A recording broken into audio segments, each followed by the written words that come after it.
Bienvenue dans cette nouvelle plongée analytique. Aujourd'hui, on va décortiquer notre article sur la situation vraiment critique de l'industrie du jeu de société en ce printemps 2026. Les coûts de production crèvent le plafond, les frais d'expédition explosent. Ouais, c'est la crise.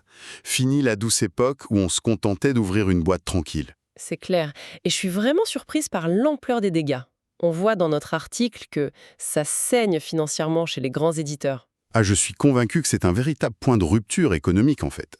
Les géants du secteur sont obligés de prendre des décisions assez radicales, presque désespérées, pour pas couler. Totalement. Et ce qui ressent de nos notes, c'est que face à ça, on a deux acteurs majeurs qui partent dans des directions, mais alors complètement opposées. Prenons d'abord Lucky Duck Games. Ouais, le cas Lucky Duck. On constate qu'ils ont coupé brutalement leur localisation francophone.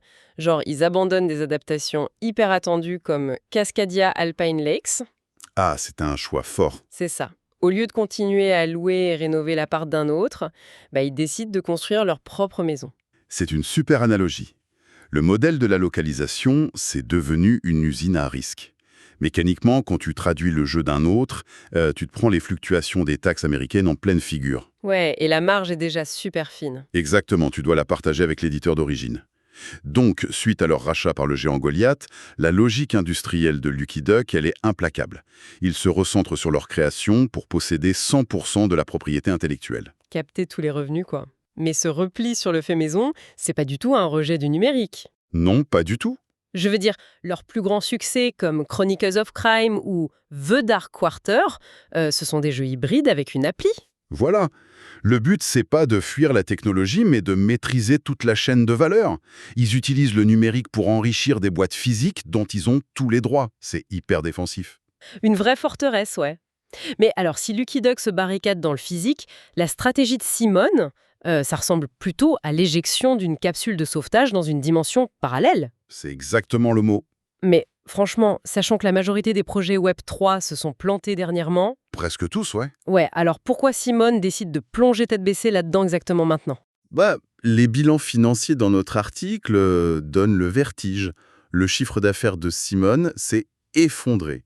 Ils sont passés de 37,4 millions de dollars à seulement 9,9 millions en 2025. Attends, une division par 4? Ouais, c'est la chute libre. Ils ont même dû se séparer des Zombicide. Ah oui, la franchise historique. Perdre les trois quarts de ses revenus et revendre sa poule aux œufs d'or, c'est la panique totale. Complètement. Ce qui explique leur manœuvre offensive récente. Ils ont fait un investissement de 16,5 millions de dollars de Hong Kong, et attention, pas en cash, via un billet à ordre. D'accord. Tout ça pour prendre des parts dans Blissful Link et développer la plateforme Capverse. Leur but avoué, c'est de prendre leurs licences restantes, comme Massive Darkness, et de les transformer en actifs numériques tokenisés sur la blockchain. Stop, pause. Tokeniser un jeu de plateau sur la blockchain, concrètement, comment ça peut générer du cash pour sauver une boîte qui fait des figurines en plastique? L'idée, c'est de créer de la rareté artificielle dans le virtuel. Au lieu d'imprimer en Chine, de payer des containers hors de prix et de prier pour que les frais de port ne ruinent pas tout. Ils vendent du virtuel. Voilà, ils veulent vendre des actifs numériques uniques liés à Massive Darkness. Le coût de production de ces pixels est proche de zéro. Donc en théorie, ça dégage des marges immenses, immédiatement. Je comprends la logique financière, c'est sûr, mais c'est un pari super risqué. Vendre des pixels à forte marge, ça demande des acheteurs. Et le jeton le plus rare dans notre industrie, c'est pas sur la blockchain, c'est la confiance de joueurs. Ah, et elle est compliquée à maintenir.